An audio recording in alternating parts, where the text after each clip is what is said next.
Maalin jedhamani addunyaa kana keessatti nan gubadhe boon. Maali amma gatii caatii nutti dabalanetu? Amma gatii caatii nutti dabalanetu gatii zayitii dabalanii rutee maal ta'a? Caatii dur birrii shaniin binna. Har'a kunoo birrii shan tuffachaa turre sanayyuu har'a birriin 5 miliyoona 5 nutti ta'ee jira. Caatii kana gaafa qaamtochuudha addunyaan kun kan kee. Har'a gaa caatiin bitamteetti caffaruu dhagaa maaltu dhibe? Caatii dhibbaan binne irraa.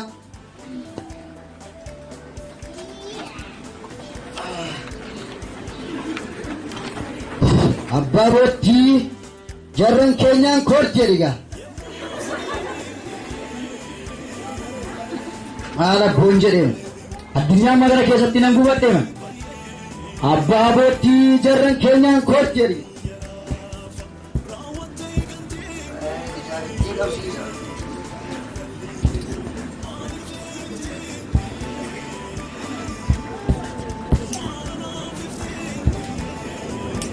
Yaara akkasii beello.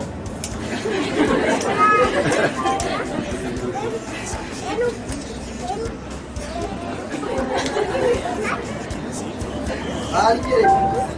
Dur birrii shaniin binna turre. Kana dur birrii shaniin binna. Har'a garuu 200 nutti gala. Baabottii jarran keenyaan koorti jedhiga. Gaafa kana qaamtochuudha. Fooqiin kan kee teessitti mul'ata. Siinotiraakiin kan kee sitti fakkaata. Akkana jedhu guyyuma tokkitti ta'een jala dhugaa baanee hundeetiin lafa kanarra darbinaayi dhugaawwan garuu baay'een jaallatama nan sodaatani. Abbaa boottii jarri keenyaan koorti. Nama hubate ani maala dhimma bakka kan nama alaawwan waan baddeera maala dhimma qaban haa'uun kuutan gamma nama isa kan maala dhimmiyan. Gaafa caatii kana qaamtu jechuudha. Baankiin Oromiyaa kaasan isa dhulfiisaa si harka waan jiru fakkaata. Yeroo barbaadetti bantee waan fayyadamtu fakkaata. Garuu mirqaanaan kun gaafa sirra darbu jechuudha. Birriin sun waliin kiisiin jiru. Eessaan dura deemti jedhu immoo. Hey! Ho'ee qomee buna naa dambisuu dandeessi caatii kana biratti. Hey! Inna geessuuyi. Haalchi kittiin oduudhaa fakkaata na rakkisti abba. Ay nataaf caatii makoochi ni naasaa abbo. Wangeela makana baannee deemus ta'uu ta'uu cimsaatti illee guyyaa tokkotti dhugaa baanee. Maaliin jedhaman? Na wajjin qaamtee namni ishee addunyaa kana to'achuun barbaadduun jedhama. Caatii kana jechuudha. Maaluma namni tokko buqqisuu jalqabaniiru maal isaan godhee gaaddisuu isaaniif taa'u maal buqqisuu jedhaman. Garuu kana booddee caatiin kun bakka hundumaa dhaabbata jechuudha. Labsiin hin ba'a. Bakka hundumaatti hin dhaabbata isa booddee gatiif ariitiidhaan bitannee dhaabna jechuudha.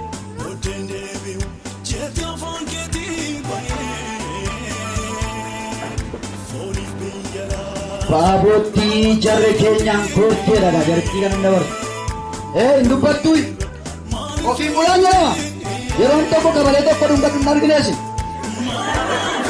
Baala abboon jedhaman baala silxaanii kasare fakkaattee deemti na wajjin dhaan turuftee cabbattu maaliin jedhaman baala boottii jarri keenyaan koortii erga.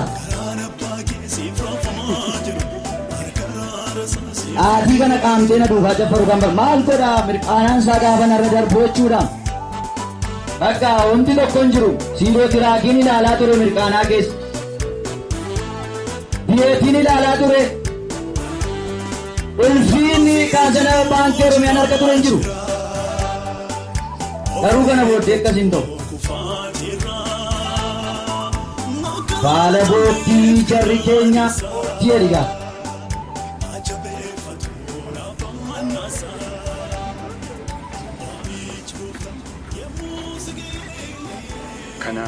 Baala boottii. Baala boottii. Anis gara keessatti deebi'aa jedhee Sebenarnya ada barang kamu. Ada barang sirri. Sirri itu jiru mana? Kalau bukti cari kenyang. Wali wajjiniin Amma gaamee deemnee waa Waaqayyo barbaada. saba isaatiin Shiikimti yoo gara akkam booddee ta'e deebi'aa jedhee waamichatu inni godhuu fi buna danfisti gaafa caatii qaamna amma yoomitti qofaa rakkannaan jedheman. Abidduu namaan qabatu. Waaqayyoonni saba isaa gara ofiisaatti waamu waaqa isa kam yoo jenne isa jaalalaan gara namootaa dhufee isa ilmaan namootaatiif ofiisaa dabarsee kenne waa ilmaan namootaatiif isa fannoo irratti du'ee dhiiga isaa isa dhangalaasee du'a keessaa gara jireenyaatti abaarsa keessaa gara eebbaatti ilmaan namootaa isa waame waaqayyoodha. Obboleessa qo'atis obboleettii koo waamichi waaqayyoo ni dinqisiisaan bareedu. jireenya waaqarraa hirmaatu kan taate kan boqotti kan aara galfattee har'ammoo gooftaatii kanarraa jaalallee kee kanarraa waan adda addaatiin goofamte gara booddeetti kan deebite hawwiilee lafaa ta'uu danda'a fedha foon keetii ta'uu danda'a gowwoomsaa seexanaa ta'uu danda'a kanaan gara booddeetti kan deebite tarii wanti baay'een arrasii guutee ta'uu danda'a argattee ta'uu danda'a sana dudduuba kan ta'uu danda'a jireenya kee lubbuu kee balleessuudhaan kikkidinaa Yesus ani isatu na dhiba waaqayyo ilmaan namootaatiif waamicha godha kakuu keessa gadi magaafa waaqayyo gara ofiisaatti waame fuula isaa duratti jilbeenfattee kakuu isa galche sana har'a akkati yaaddu akkati yaadattu waaqayyo barbaada. Gara waaqayyootti deebi'uudhaan lubbuu keetiif foon keetti hafuura keetti boqonnaa guddaa akka argattus dubbiin waaqayyoo hin dubbata. Tarii gooftaarraa erga deebitee nagaa kee durii kan dhabde jaalala kee durii kan dhabde ayyaana kee durii kan dhabde simboo kee durii kan dhabde waaqayyo har'a harka isaa bal'isee gara ofiisaatti waama. Namicha tokko argee makiinaan Kan kufeen ka'uu kan dogoggores hin deebi'u jedhee waaqayyo sagalee isaa dubbata. Waaqayyo akka namni kufuu danda'u beekaa akka namni dogoggoruu danda'us beeka. Gidduu waaqayyoonni guddaan garuu namni erga kufee ka'uu dadhabuu isaatii erga dogoggores dogoggora isaa keessaa deebi'uu dadhabuu isaati. Akkamii wal gaafaa Obboleessa koo waan baay'ee dhabde waan baay'ee gaddee obboleetti kootis waan baay'ee dhabde gaddaa kan jirtu waaqayyo harka isaa bal'isee gara abbummaa isaatiin gara ofiisaatti si waama. Gara waaqayyootti deebi'uudhaan immoo waaqayyo irraa adda bahuu keetiin kan dhabde ayyaana kee kan dhabde dibata kee kan dhabde ulfina kee kan dhabde nagaa kee kan dhabde jireenya kee kadhataa durii waaqayyo akka inni si deebisu amantii guddaadhaan yeroo kana sitti dubbadha. Garaan waaqayyo irra siif raafamaa harki isaa immoo siif bal'ate waaqayyo gara ofiisaatti si waamaa jira. Obboleessa koo waaqayyo si jaallata obboleetti koo waaqayyo irra si jaallata sagalee waamicha waaqayyo kana yeroo dhaggeeffataa jirtu lafa jirtutti obboleessa kootis obboleetti kootis fuula waaqayyo duratti gadi jechuudhaan qalbii kee diddiirrachuudhaan kakuu keessa ganamaa waaqayyo wajjin akka taasistu waamicha guddaa siifan godha. Yesuus Kiristoos si jaallata kakuu kee siif haaressaa ayyaana kee si deebisaa simboo kee si deebisaa. Haleluuyaa.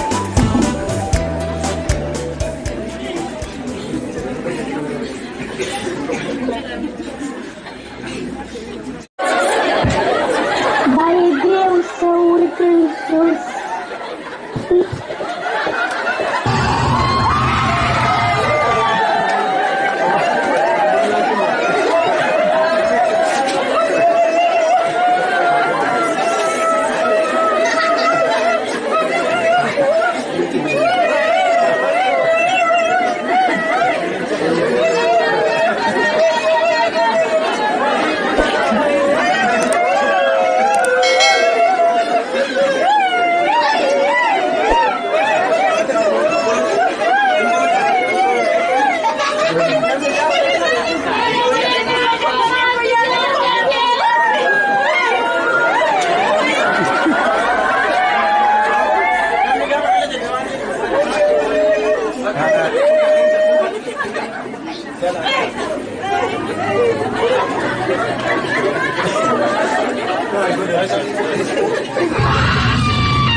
Yadaga sama bau ya Ramosa.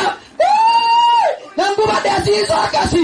Abiti bara-bara kanai. Male bicara vida bicara.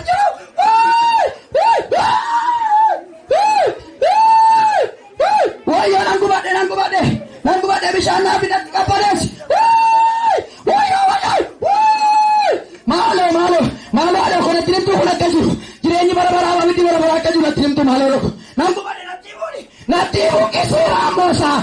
Natibu di malo ada kona nanggu bade Ramosa. Yadaga bau ada kona sigode. Malo duka kana madu kana timbane. Kale sama prene nabe dar bitani. Yerong kamu yerong kara khate bisu. Yerong kanta ada tane mana bre dar bitan natin tani. Kona kaju natin tani wayo nanggu bade. Natibu di mal. Natibu di Ramosa. Natibu di kale sama nabe dar bitani. Mana di te kon kamu. Itu antara catu mana bre dar bitani. Wayo nanggu bade Ramosa. Ya bitasa nanggu bade. Nanti nanggu bade. Malo ada nanggu bade.